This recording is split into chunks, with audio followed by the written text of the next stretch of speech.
అసలు మిమిక్రీని కళల్లోనే చేర్చలేదండి. అసలు కళల్లో ప్రథమ స్థానం ఇవ్వాల్సింది మిమిక్రీకి. ఒక కాన్సెప్ట్ స్టేజ్ మీద మీకు చూపించాలంటే 10 మంది ఆర్టిస్టులు రావాలి, వాళ్ళ ద్వారానే ఆ కాన్సెప్ట్ మీకు వెళుతుంది. కానీ ఒక ఆర్టిస్ట్ అన్ని గొంతుకులు పెట్టుకొని స్టేజ్ మీద చెప్పడం అనేది it's a gift to the society. నాకు మిమిక్రీ అంటే చిన్నప్పటి నుంచి చాలా ఇష్టం. నేరేళ్ళ వేణుమాధవ్ గారిని ఎప్పుడు కూడా మేము చూస్తుండేవాళ్ళు. అసలు ఎలాగా ఇన్ని గొంతుకులు మాట్లాడగలరు అనే ఆలోచన. సరే, నేను ఒక ఎక్స్పెరిమెంట్ చేశాను ఒకసారి. మా స్టూడెంట్స్ కుర్రవాళ్ళందరినీ మా ఫ్రెండ్స్ని పెట్టుకొని కాలేజీ రూమ్లో, స్టాఫ్ రూమ్లో ఎవరి గొంతు ఏంటో మీరు చెప్పాలి నాకు అని లైన్గా 10 మంది ఆర్టిస్టులని పెట్టుకొని నేను వాళ్ళ ముందు చెప్పాను. చెప్పండి, ఎవరు ఆర్టిస్ట్ ఎవరిలా ఉన్నారు, నెంబర్ 1 ఏంటి అని అడిగితే అన్నీ నీలాగే ఉన్నారా అన్నారు. అందుకని చాలా బాధ వచ్చి ఇంక అక్కడి నుంచి ఇమిటేషన్ చేయడం మానేసి ఇమిటేషన్ చూడడం మొదలుపెట్టాను.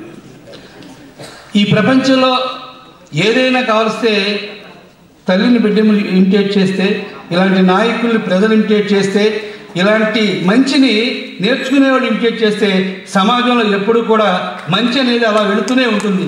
ఆ ఇమిటేషన్. ఒకసారి ఒక ఇమిటేషన్ పోటీ పెట్టారు చార్లీ చాప్లిన్ చేయడానికి.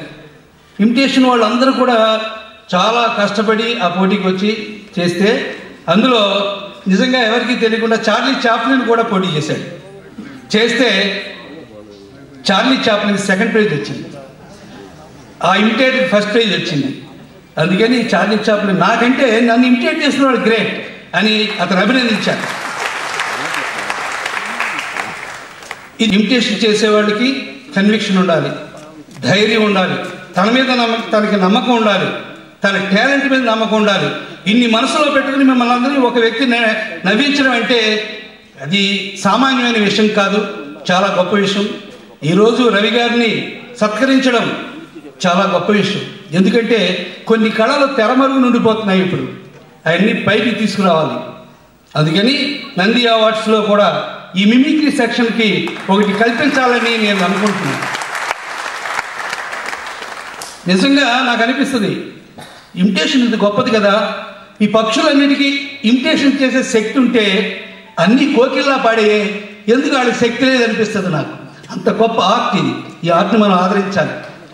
ఇక ఎవడి గోల వాడిది మనంతా నవ్వుకునేలా చేస్తాయి. ఆ రాజకీయ నాయకులు అందరినీ ఇమిటేట్ చేస్తూ తీయగా మాట్లాడుతూ వాళ్ళకి విమర్శిస్తూ ఆ విమర్శను వాళ్ళు కూడా ఎంజాయ్ చేసేలా చేయడం చాలా గొప్ప విషయం. నాకు తెలిసింది ఏంటంటే ఒక రాజకీయ నాయకుడు గారి కూతురు చేయబట్టి కరెక్ట్గా టైంకి తీసుకొస్తాడు. వండండి, మేము బాగా చూపిస్తారు, మేము బాగా తిడతారు, మిమ్మల్ని బాగా ఉంటారు, మీరు ఎలా చేస్తారు అంతకంటే బాగా చేస్తున్నారు అని రకరకాల గెటప్స్లో చూస్తే పిల్లలందరూ కూడా థ్రిల్ ఫీల్ అయిపోతున్నారు.